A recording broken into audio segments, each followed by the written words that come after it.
So I thought it was going to be Ragnar versus whatever his name is. But today it's Gaara versus Toph, Naruto versus Avatar. I know Toph. I know that Gaara, whatever you want to say, he's tough, but got reduced because he lost the beast. Not sure if they're going to add that in, but we'll just have to see what goes down. So I'm not too sure who I'm going to go with, but Toph is tough. So let's go. It's time for a death battle. Throughout Death Battle, we've seen all manner of weapons and abilities, but these two combatants command the very earth around them. Gaara of the desert. And Toph Beifong, the blind bandit. He's Wiz and I'm Boomstick. And it's our job to analyze their weapons, armor, and skills to find out who would win a death battle. Gaara of the Desert is a short, skinny, pale stick of a kid, but he's also one of the deadliest shinobi in the world. Yeah. He looks like a member of Green Day. Gaara is the son of the 4th Kazekage, leader of the village hidden in the sand. Born prematurely at the cost of his mother's life, Gaara was destined for a childhood of depression and loneliness from the get-go. Yeah. Not even a minute old and already has a kill under his belt. Though, technically he had a little help. Because, you see, as he was being born, his father was like, "Hey, you know what'd be awesome? Using ninja magic to seal a horrible monster in my son's belly to turn him into an ultimate weapon."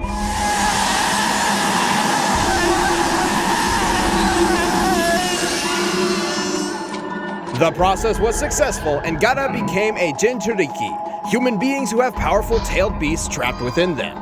Gaara's beast was Shukaku, a giant tanuki with power over sand.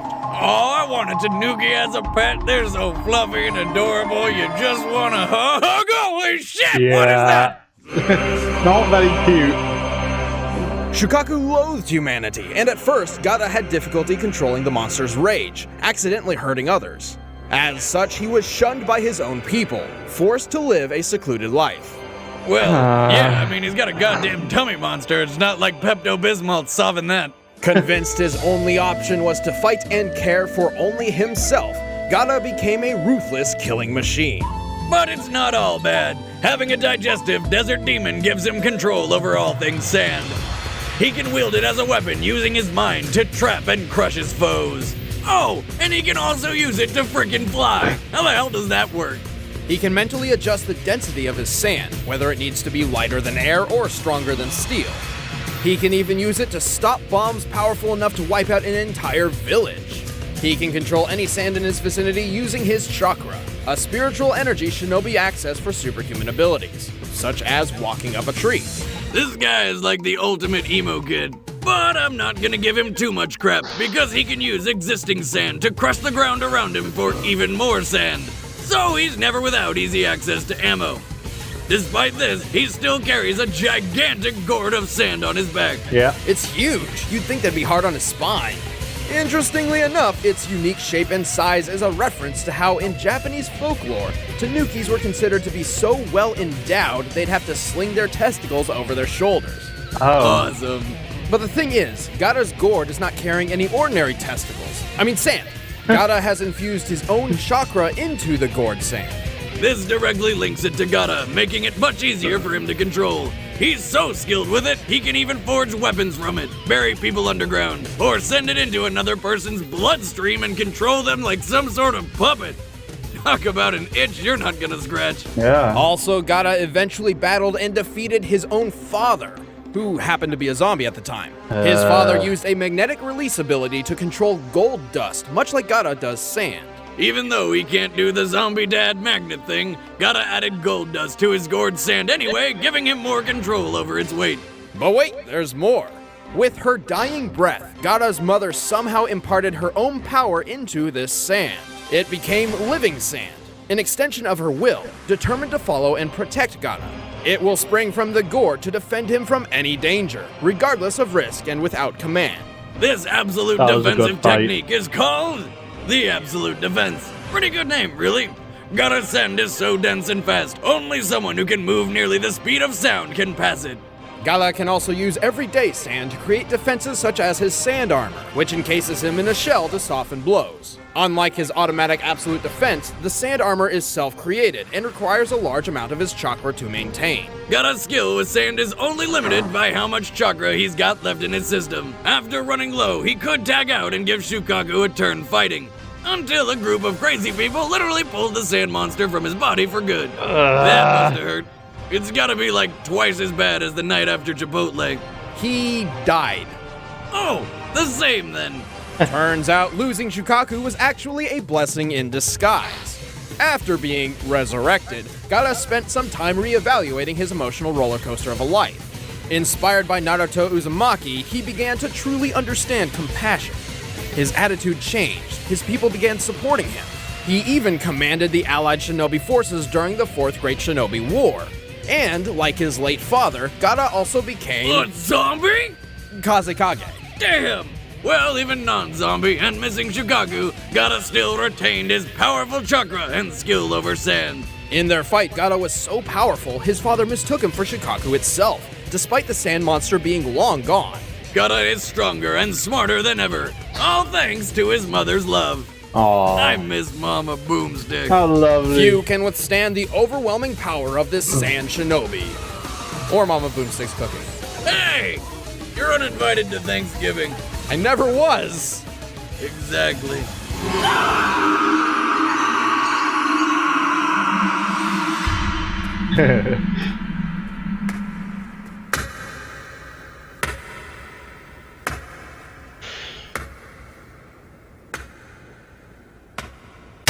Silence is deafening. As the only Toph child of the time. wealthy Beifong family, Toph was kept a secret from the rest of the world. Hidden away, she was pampered and guarded like a fragile child.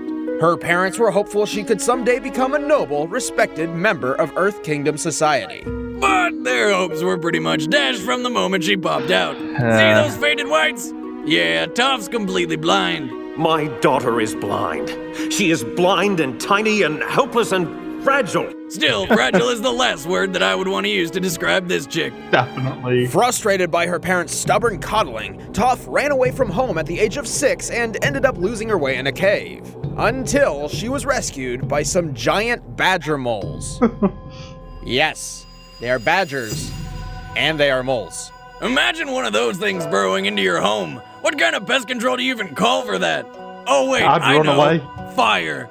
Like Just Toph, run. badger moles are blind, so they took a liking to her. Well, how the hell would they know? And as the original artists of the craft, the badger moles began her training in the art of earthbending. These giant varmints taught Toph how to manipulate rock and stone. Yeah. Using movements similar to the Chugar praying mantis martial art, Toph can telekinetically throw, grow, shrink, and alter Earth in any conceivable way, making for some pretty down-to-earth attacks and defenses. The badger moles also taught Toph how to see. Wait, these ridiculous creatures are also masters of LASIK surgery? No, Toph does not use her eyes to see. Of course, her other senses are extremely accurate, and as a master earthbender, Toph can sense the location of Earth anywhere. Even more impressive though, the badger moles navigate their tunnels using an earthbending technique known as the seismic sense, and Toph quickly picked up on this talent. It's kind of like sonar, detecting the exact location and movement of a person or object through their interaction with the ground. I feel the vibrations in the earth, and I can see where everything is. You, that tree, even those ants. She feels every movement, every footstep, every heartbeat, so precisely she can even tell if a person's lying. A woman who can always tell when I'm lying? No, thank you. Toph is so good at this that even her closest friends sometimes forget she's blind. Definitely. Sorry. But don't worry, they're reminded. In only 6 years, Toph had completely mastered earthbending. She even won the Earth Rumble 4 tournament multiple times under her stage name, the Blind Bandit. But Toph didn't stop her training with just earthbending. At first, softer earth proved difficult for her seismic sense. I feel the vibrations in the ground with my feet, but the sand is so loose and shifty. it makes everything look fuzzy. But she has since demonstrated her mastery in both sand bending and mud bending. She can also change the density of earth from sand to stone and back. And before you start making any density or hardening innuendos, she's 12. Okay. But her greatest achievement is the discovery of an all-new bending art, one thought to be impossible: metal bending. By manipulating the earthy composition within, Toph can bend nearly any type of metal just as well as stone, the exception being highly purified metals such as platinum. Toph quickly mastered metal bending and went on to teach it to others. She eventually even founded and led a metal bending police force. And that's after conquering Earth Rumble 4, holding up a building the size of a castle, defeating an entire army almost single-handedly, and dueling King Boomy to a standstill. I feel And sorry that for guy's Gaara. conquered an entire hostile city by himself. Even in her old age, Toph was capable of going one-on-one with a new avatar, and her seismic sense could locate people across the world. She knows when I've lied and where I've been. Women should not have these powers. I am the greatest earthbender in the world. Don't you two dunderheads ever forget it. Damn. All right, the combatants are set. Let's end this debate once and for all. It's time for a death battle! I'm not sure. Sometimes I keep thinking I'm gonna say like an ad or something. But yeah, I'm gonna have to go for Toph because all the bending she can do, Gaara can only use sand. Talk about a rough ride. You do not belong here. This is sacred ground. But I know it's gonna be tough. Oh yeah, tough guy? Make me. It's nice to get voice actors in.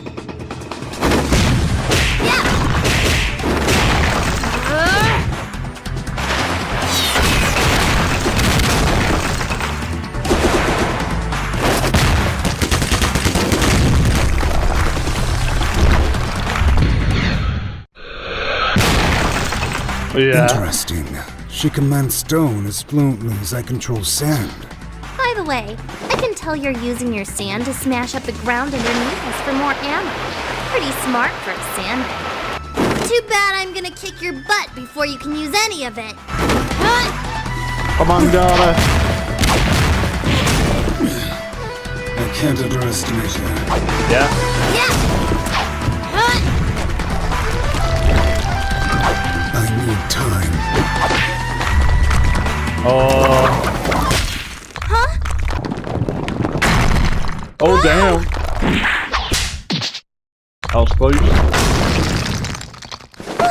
Sorry, Grumpy. I'm not ready to be a shish kebab just yet. Oh. Huh. Come on! Are you really that scared of a little blind girl? I'm touched. Uh-oh. Oh, God. Your eyes. Those are not the eyes of loneliness, like mine. They are blank.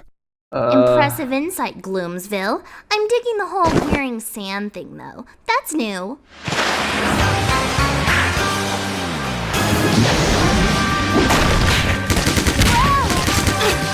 Oh, he's on the defense. No fair! Oh, on the attack, We sorry. need your arms to control the Oh, earth. he's on both, I will basically. remove them. Oh! Dream on, creep! It'll take a lot more sand than that to take me down. That's the plan. Oh! Oh, You can deal with it, right? Oh!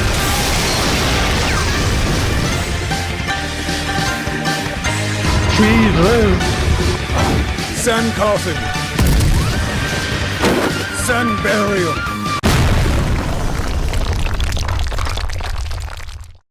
It is done.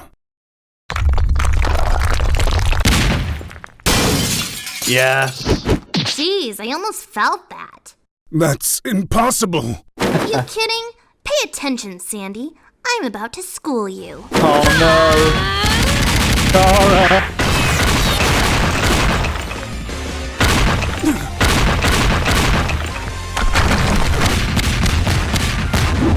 hold on.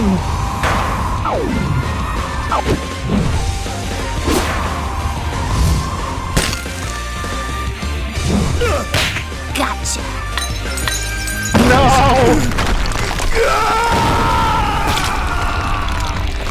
Damn it. Well, Toph, you did it. That's how it's done. Oh, Gaara. Goddamn son of a shit weasel! Why did another anime character have to lose? Yeah, but here's why. Gaara's sand is monstrous, and its speed and power could easily obliterate most foes. But with Toph, it's another story. Really? She's friggin' blind, for God's sakes, and he can fly! Oh ho ho! In the official behind-the-scenes extras of the Avatar Book 2 DVD, we found this. Toph can feel the earth, even if it isn't connected to the ground. Toph is tough, but her real strength lies in her precision and technique. With her earthbending and seismic sense, she could see Gaara's attacks coming the instant they began, regardless of if he was in the air. While Gaara's chakra-infused sand is controlled by his late mother, it's still sand. Just like in an earthbending duel, Toph was able to influence it long enough to misdirect or block attacks. Also remember, Gaara added his father's gold dust to the mix, giving Toph 2 different bending options just in case. Unlike platinum, gold contains traces of iron and copper, and can be metal bent. To top this off, Gaara keeps himself covered in his sand armor, so Toph could always sense where he was. And it's specifically stated that the sand armor uses up large amounts of Gaara's own chakra, not his mother's sand. So, when he ran low on chakra, it became difficult to maintain. Thus, Toph had no problem turning Gaara's greatest defense into his worst weakness. Yeah. Gaara couldn't stand up to Toph. I know you're floored. I really ground that one in, didn't I? What Shut can I up. say? It's my earthly delight. The winner is Toph Bei Fong. I need Yeah. to gravel about it. Can't we just bury the hatchet? Shut up. I'm out. Right, Next okay, time who's on next? Death Come Battle. on. We have... Huh? Samus? Wait. Is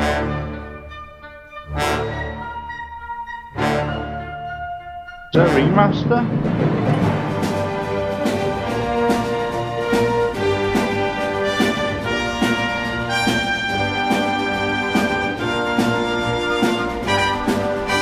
Nice. No, I think this is a... Oh yeah, it is remastered, okay. So, If you this guys is going to be enjoyed the episode, interesting. please like, share it with your friends, argue, and subscribe. It really helps us out. And if you want more entertainment right now, why don't you listen to Jocelyn talk about Star Fox and some other interesting things she does on her show? It's called The Dusky Yeah. Death Battle. Click it right there. And don't forget to buy Disorder. It's our game and it's on Steam and it's really cool, but you kind of have to play it to understand it, so go do that and I'll be happy. And Didn't know. still have a job. Oh, is there anything else after this, or... If you need a website, then look no further than Squarespace. I'm just going to leave it there. But yeah, I knew Toph was going to win because all the bending she could do. And Gaara, I knew he was going to put up a good fight, but sadly he just fell short. But yeah, I can't wait to see this remaster of Samus and Boba Fett. But that'll be for another time, guys. I hope you all enjoyed. Make sure to subscribe and like the video for Death Battle. And bye for now.